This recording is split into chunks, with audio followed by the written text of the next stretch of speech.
in here and peppercorns, and I'm reducing this au sec. Well, I won't go that far because I do want some liquid, so I'm going to do it demi-sec, half reduced. So I'm getting flavors out of here. I'm getting flavors from the shallots. I'm getting flavors from the peppercorn. Are you gloss? Huh? Is it anything similar to demi-glace? Demi-glace? No, demi-glace is a stock, is a reduced stock. Okay. Are you cooking off the alcohol too, or just keeping the flavor? Or are you gonna do Pretty much all gone already. There's not a whole lot of alcohol in wine, so it boils off very quickly. Are we going to make demi-glace at some point? Yeah, they'll make modern demi-glace. Modern demi. Now notice, if I let it just boil, but if I shake it, it stops boiling. What's that? Disruption of the molecules allowing the breakdown and create air. So what temperature is this? 212. About. It's a little different because it's wine, not just water, but yeah, pretty much. And it doesn't matter how hot the heat is, you can't get above 212. Like this, here, and there, where it's boiling over, and when it's down here where it's just bubbling away, same temperature. Okay? The only way I can get that hotter is if I put it under pressure, or at salt. Yeah, but that only gives you maybe a degree or two. Maybe. Depending on how much salt you have. Okay, so I've reduced this by at least half. Okay. It smells pretty good. a little color too? Very good. Well, color I'm not really worried about at this point.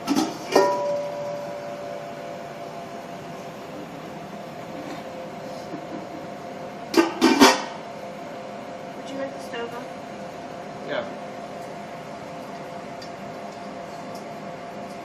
Are you trying to keep the peppercorn and shallots in the pan and just keep the sauce?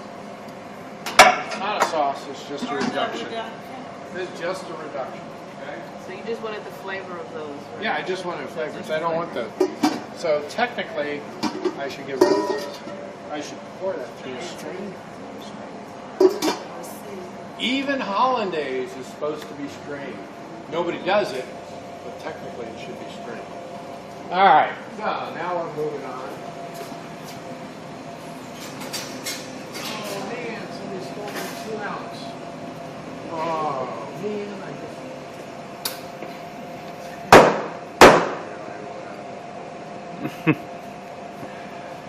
Overrated.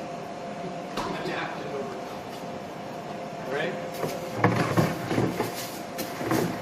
Now what they say in the marines? Improvising. All right, so again, just the yolk.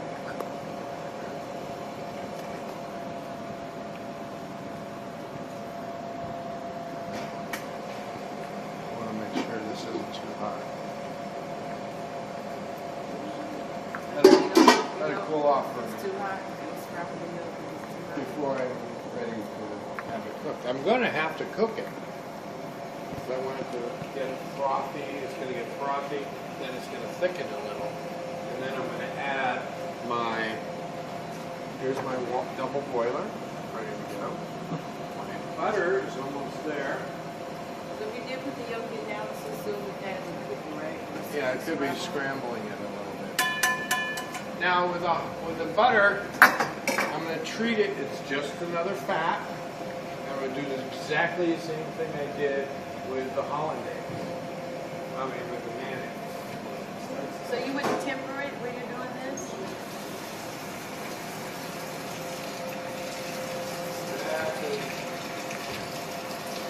What was that? Put the butter, butter line.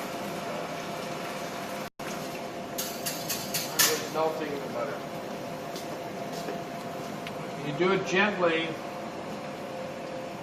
it'll separate and get real clear. If you look here now, it kind of looks a little cloudy. That's because there's still milk solids in it.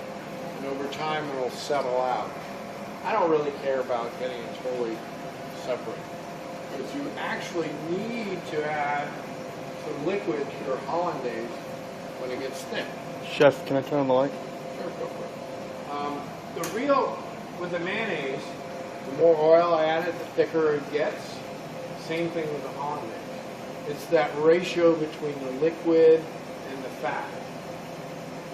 And as long as you keep that ratio within a certain range, you just keep more and more and more. Like I said, there's articles that a chef got 100 pounds of clarified butter one day.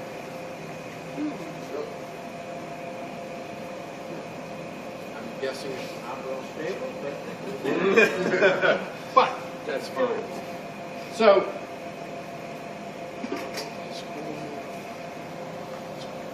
So is this bullhorn, are you gonna temper it, like slowly blend it in stages? Like with the mayonnaise, or you don't have to do that with it? no mayonnaise. No, I Is it mean, like with the not mayonnaise? similar to that, I'm saying you don't have to do that. Okay, so I have the reduction, got my yolk, and since you're working with it, you don't want to spread it all out because I'm going to be cooking. If I spread it all out, it's going to cook right away. So you want to keep it all in one area.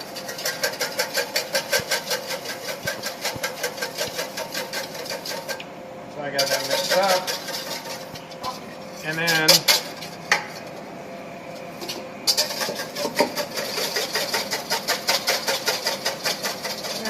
I take it out.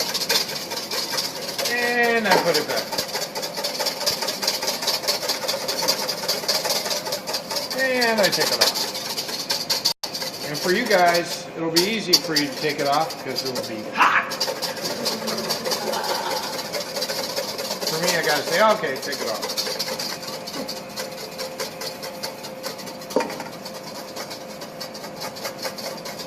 So what I'm doing is I'm cooking the yolk a little bit. Not a lot, a little bit.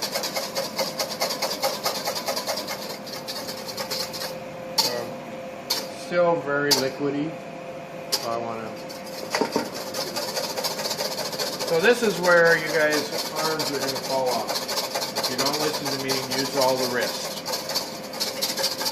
If you're using the whole arm to whip like this, you're going to fall apart. Okay, see how that's kind of thickening up a little bit?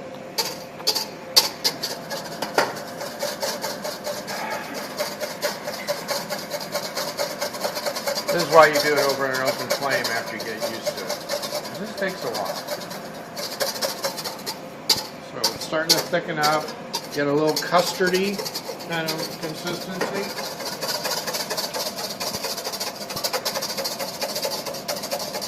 And the idea is you want to just whisk it. Don't be rubbing hard on the metal. See how this is thickening up? Now it's running.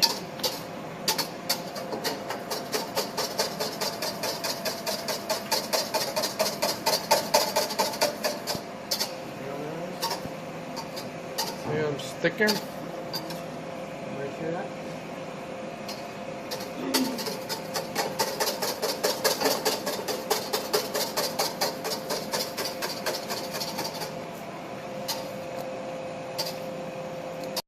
It's kind of almost a ribbon. Almost a ribbon. Here, I can pick it up a little bit.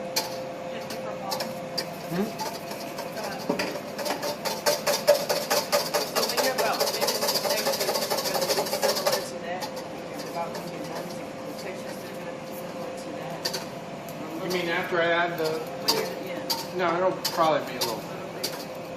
Let's see how that's no longer liquid. It's kind of a sauce. Custard and thing. Yes.